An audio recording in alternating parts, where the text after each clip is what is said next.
नमस्कार, नेपाली ट्युटोरियल जोनमा तपाईलाई स्वागत छ। आजको यस ट्युटोरियलमा हामी जुन डिफल्ट रेन्डर गर्छौं, रेन्डर गरिसकेपछि हामीलाई केही च्यानलहरु प्राप्त हुन्छ। जस्तै कि यो भनेको एम्बियन्ट अक्लुजनको च्यानल हो र एउटा डिफल्ट रेन्डर पनि हुन्छ त्यो च्यानल।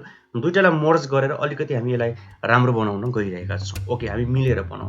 एम्बियन्ट अक्लुजनको च्यानललाई हामीले यही एउटैमा राख्ने र डिफल्ट रेन्डरलाई पनि त्यहीमै राख्ने, ठीक छ। शिफ्ट दाबेर ड्र्याग गर्नुहुन्छ भने तपाईको ठ्याक्कै फिट भएर आउँछ।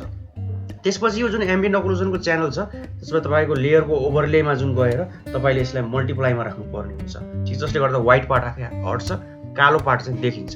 र एम्बियन्ट अक्लुजन भनेको कुनामा जुन स्याडोहरु हुन्छ नि, तपाईको जुन कन्ट्याक्ट दुईटा फेस कन्ट्याक्ट हुँदाखेरि जुन स्याडो पर्छ त्यसको इन्फर्मेसन चाहिँ यसले हामीलाई दिन्छ। एकदम इम्पोर्टेन्ट हो एम्बियन्ट अक्लुजन। त्यही भएर अहिलेको ट्युटोरियल हामीले एम्बियन्ट अक्लुजन मात्रै च्यानल कसरी आफ्नो फोटोसपमा राख्ने त्यसको बारेमा जान्न गइरहेका छौं। त्यसपछि हामीले यसलाई अलिकति क्यामेरा र फिल्टरमा गयौं र बेसिक भ्यालुहरु चेन्ज मात्रै गरिरहेका छौं। धेरै पनि चेन्ज गरिरहेका छैनौं किनभने त्यसले गर्दा अलिकति बिग्रिन सक्छ। सिम्पल कुराहरु हामीले चेन्ज मात्रै गर्दै छौं र चित्तबुझ्छ लाग्छ भने तपाईले ओके मा क्लिक गर्नु होला। अझै लास्ट स्टेप बाँकी छ। यो नाइट रेन्डर भएको हुनाले अब त्यो भन्दा अगाडि तपाई कलर लुकअप पनि खेल्न सक्नुहुन्छ। यदि खेल्नु होला, अहिलेको केसमा मलाई ड्रोप ब्लूज चाहिँ अलिकति मन पर्यो।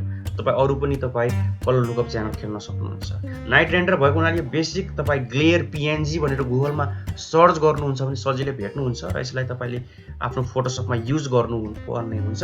यसलाई चाहिँ तपाईले स्क्रिन मोडमा राखेर यदि राख्नुहुन्छ भने तपाईको कालो पार्ट आफै हट्छ अनि खाली ग्लेयर इफेक्ट मात्रै आउँछ। सिम्पल लाइटको माथि यसलाई राख्दिने, स्केल गर्दिने, अलिकति रोटेट गर्दिने, त्यही कुरा हामी रिपिट गर्दियौ। यसलाई मैले कपी गरे हैन, मुभ टुल एक्टिभेट भएको अल्ट की दाबे नि कपी हुने भयो र यसलाई अलिकति रोटेट गरे र बत्ती जहाँ बत्ती छ त्यसको माथि मैले यसलाई राखे, जसले गर्दा अलिकति बत्ती चाहिँ अलिकति ग्लेयर भएको इफेक्ट आयो।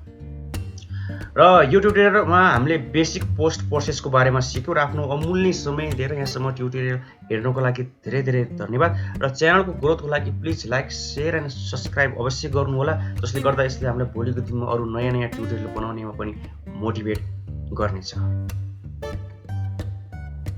देख्न सक्नुहुन्छ हामीले बेसिक एडिट गरेर पनि तपाईको रेन्डर अझै राम्रो हुन्छ। सामान्य लाइट ग्लेयर, सामान्य एम्बियन्ट अक्लुजन म्याप मात्र युज गरेर हामीले आफ्नो रेन्डरलाई अझै राम्रो बनायौं। सो अलिकति भए पनि फोटोसपमा एडिट चाहिँ गर्नु होला, जसले गर्दा तपाईको रेन्डर अझै राम्रो आउँछ। र यहाँसम्म ट्युटोरियल हेर्नको लागि धेरै धन्यवाद।